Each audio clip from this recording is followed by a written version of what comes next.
पश्चिम Asia में तनाव कम होते ही कच्चे तेल की कीमतों में गिरावट आई है। इसका असर अब भारत में भी दिखने लगा है। जुलाई के पहले दिन आज पेट्रोल, डीजल और एलपीजी की कीमत में कटौती हुई है। सरकारी तेल कंपनियों ने 19 किलो वाले कमर्शियल गैस सिलेंडर और 5 किलो वाले छोटू सिलेंडर की कीमत में कटौती की है। इसके साथ ही देश की सबसे बड़ी प्राइवेट रिटेलर नायरा एनर्जी ने पेट्रोल और डीजल की कीमत भी कम कर दी है। इसके साथ ही एटीएफ की कीमत में भी 5 रुपए प्रति लीटर की कटौती की गई है। इसके साथ ही इसकी कीमत 110 रुपए प्रति लीटर रह गई है।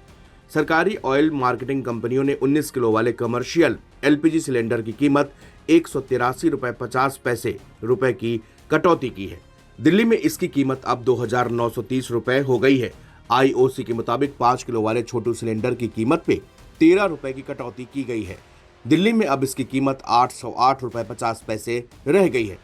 इससे पहले 1 जून को 5 किलो वाले छोटू सिलेंडर की कीमत पे 11 रुपए की बढ़ोतरी की गई थी। इससे दिल्ली में इसकी कीमत 821 रुपए 50 पैसे हो गई थी। कच्चे तेल की कीमत में गिरावट का भारत में भी दिखने लगा है असर। कमर्शियल और छोटू सिलेंडर की कीमत में कंपनियों ने कटौती की है। 19.2 किलोग्राम वाले सिलेंडर की कीमत में 183 रुपए 50 पैसे की कमी की गई है। 5 किलो वाले छोटू सिलेंडर की कीमत में अब दिल्ली में 13 रुपए कम हुए।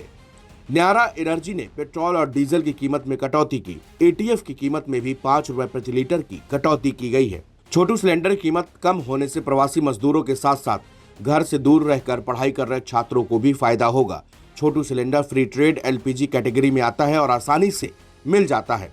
इसे खरीदने के लिए आपको केवल अपनी पहचान का प्रूफ देना होता है। इसमें एड्रेस प्रूफ देने की आवश्यकता नहीं होती। साथ ही कस्टमर को इसे रिफिल कराने के लिए एक ही डिस्ट्रीब्यूटर के पास जाने की जरूरत नहीं है। आप इस सिलेंडर को कहीं भी रिफिल करवा सकते हैं। इंडियन डिस्ट्रीब्यूटर के साथ साथ किराना स्टोर्स और ऑथराइज्ड आउटलेट से भी इसे भराया जा सकता है। 1 जुलाई 2026 से कई अहम फाइनेंशियल बदलाव भी लागू होने जा रहे हैं। इन बदलावों का असर टैक्स पेयर, बैंक ग्राहकों, क्रेडिट कार्ड यूजर्स, पासपोर्ट के लिए अप्लाई करने वाले लोगों और आधार कार्ड होल्डर्स पर पड़ सकता है। यानी इसका सीधा संबंध आपकी जेब से है। आइए 1 जुलाई 2026 से लागू होने वाले अहम फाइनेंशियल बदलाव पर एक नज़र डालते हैं। ITR 1 और ITR 2 फॉर्म भरने वाले टैक्स पेयर के लिए फाइनेंशियल ईयर 2025-26, असेसमेंट ईयर 2026-27 के लिए रिटर्न भरने की आखिरी तारीख 31 जुलाई 2026 है। 31 जुलाई के बाद रिटर्न फाइल करने वालों को विलंब शुल्क देना होगा। यदि आप 31 जुलाई तक चूक जाते हैं तो 31 दिसंबर तक जुर्माना भर के बिलेटेड रिटर्न फाइल करना होगा। यदि कुल इनकम 5 लाख रुपए से अधिक है तो 5,000 रुपए पेनाल्टी देनी पड़ सकती है। अगर कुल इनकम 5 लाख रुपए से कम है तो 1,000 रुपए का जुर्माना लग सकता है। 1 जुलाई से unique identification authority of India ने आधार कार्ड पर रजिस्टर्ड ईमेल एड्रेस अपडेट करने के लिए लगने वाली 75 रुपए की फीस को कुछ समय के लिए हटा दिया है। ये सर्विस 6 महीने यानी कि 31 दिसंबर 2026 तक के लिए पूरी तरह से मुफ्त रहेगी।